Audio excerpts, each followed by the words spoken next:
بسم الله الرحمن الرحیم.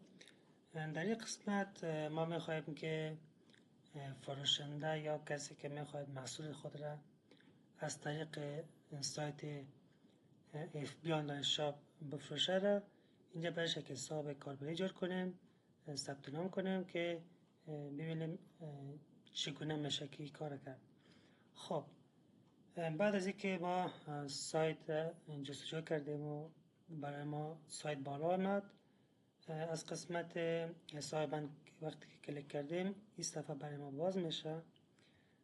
از این قسمت ما ثبت نام فروشنده را گزینه ثبت نام برای فروشنده یا آیم او ویندور یا ما یک فروشنده هستم را انتخاب میکنیم.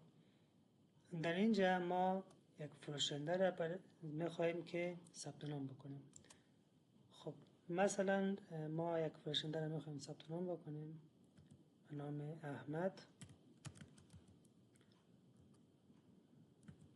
ایمیل آدرسش هم که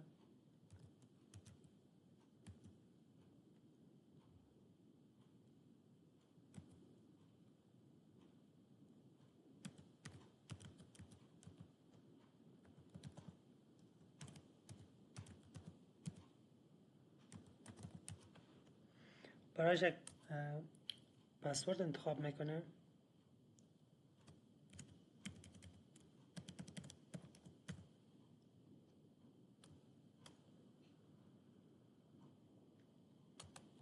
نامش،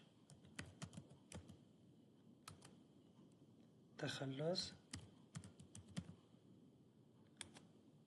نام دکانش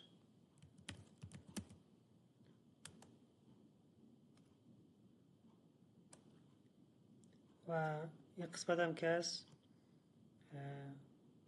آدرس دکانش. مثلا در یک قسمت خود سیستم به طور اتومات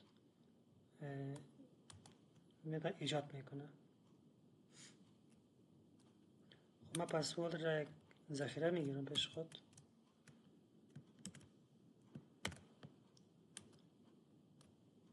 خب شماره تلفن،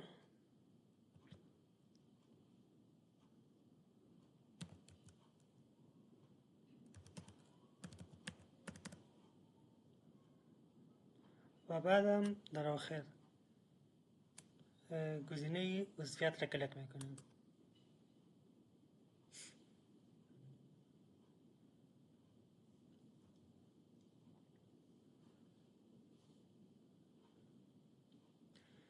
وقتی که پروسه